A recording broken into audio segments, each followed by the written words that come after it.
What is up, guys? Welcome back to the Big Boss Star 420 channel on YouTube.com. I'm Anarchy J, and we are back with another Jason Voorhees versus Michael Myers cartoon fight. This was suggested to me by Blake Yoshi. Blake Yoshi, this one's to you, bro.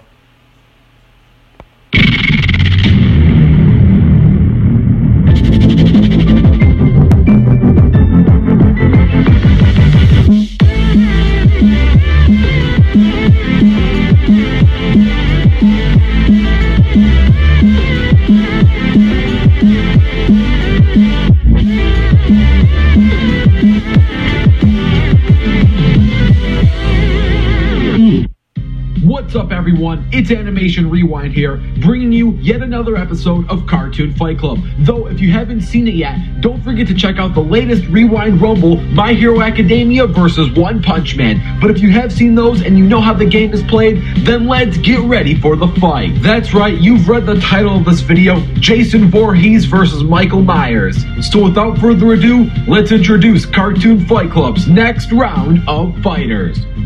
Doki Doki Literature Club. Jason Voorhees was born in the small town of Crystal Lake on June 13, 1946, to Elias and Pamela Voorhees. Jason was afflicted with severe facial deformities, an abnormally large head, and mental disabilities. Raising Jason on her own, Pamela kept her son isolated from the community, not letting him attend to school and homeschooling him on the outskirts of Crystal Lake. This led Jason to respect his mother dearly. He would follow through on all of her commands, and that's one of the reasons why his mother's ghost gives him commands today. Jason's mass murders began in the summer of 1984 when he learned that a new group of teenagers occupying the nearby picnic lodge. Determined to destroy these trespassers, he began to watch the group closely and stalk them to their deaths. He was almost a completely silent, undead, seemingly unstoppable killing machine. Jason was an iconic madman who haunts the Camp Crystal Lake and the surrounding area, driven to slaughter anyone he encounters by a burning need to avenge the death of his beloved mother. Jason has killed at least 151 people.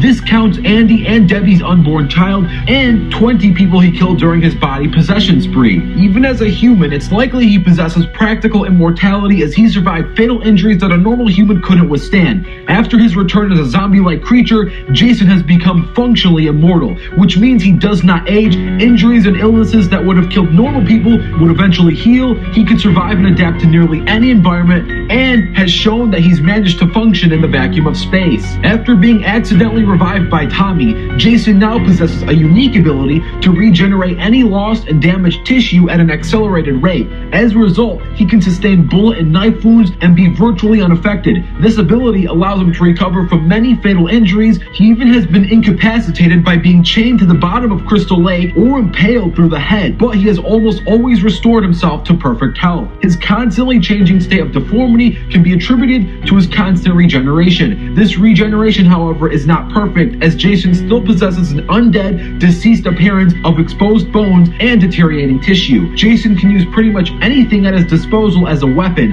He can create improvised weapons and can instantly use them pretty effectively. Jason possesses notable toughness even as a human surviving fatal injuries, though he can still be limped and groaned in pain. After his resurrection, though, Jason became a juggernaut and his body became very durable, and depending on his state of condition, he no longer feels pain when he receives a variety of damages, blows, wounds, or fatal injuries. For example, in the 6th film, a shovel that hits his head was shattered into pieces upon hitting him. As a 6-year-old child, Michael was admitted into a psychiatric hospital for murdering his older sister, Judith Myers. After nearly 15 years of captivity, Michael broke out of the asylum and for 23 years hunts down the rest of his family to kill them. Michael Myers was born on October 19, 1957. He had an older sister named Judith and a younger sister. The family resided in a 2-story house at 45 Lambkin Lane in the suburban town of Haddonfield, Illinois. By 1963, when Michael was 6 years old, he claimed to have suffered from bizarre, inexplainable nightmares and a heard voice in his head that would tell him to do things.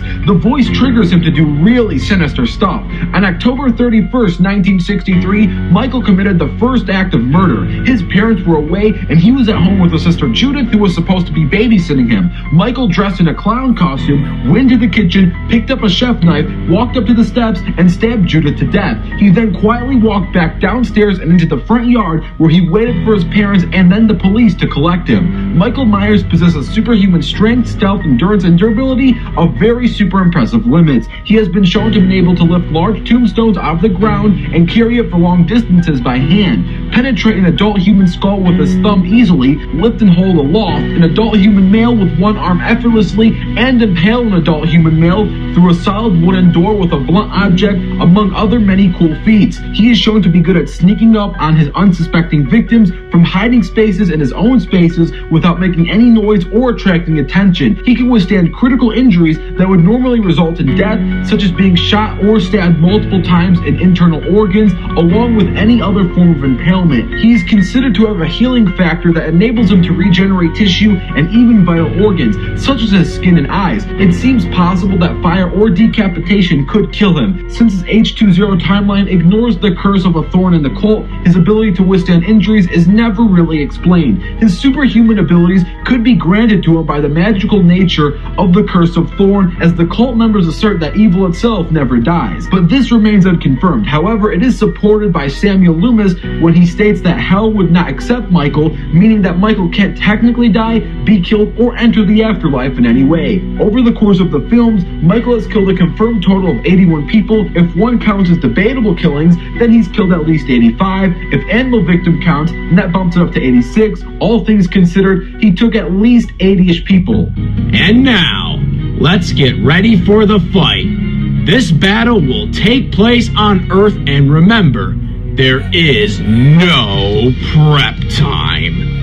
Let the battle begin!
Special boy.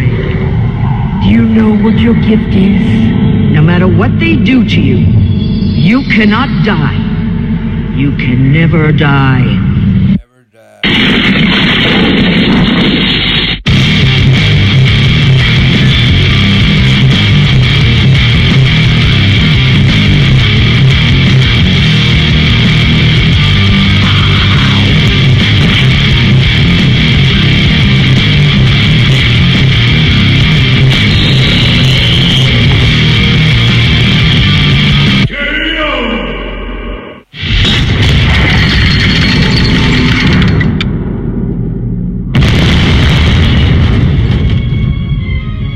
Hopefully you enjoyed that animation, and if you did, special thanks to the animator, Evil. Well, guys, yeah, that was a good one. It was really a mismatch because Jason's immortal. You know, he had all this shit happen and everything, and that was the gameplay off of Terradrome. Yeah, I think it would come out for PC where it had Chucky and all that. Hey, it was an awesome video. I mean, Jason does have a disadvantage over Michael Myers, so. And Michael Myers is human. well, later on in the franchise, he couldn't die, but. You know, but the one in the first two is a Halloween to me. All the other ones I thought was crap.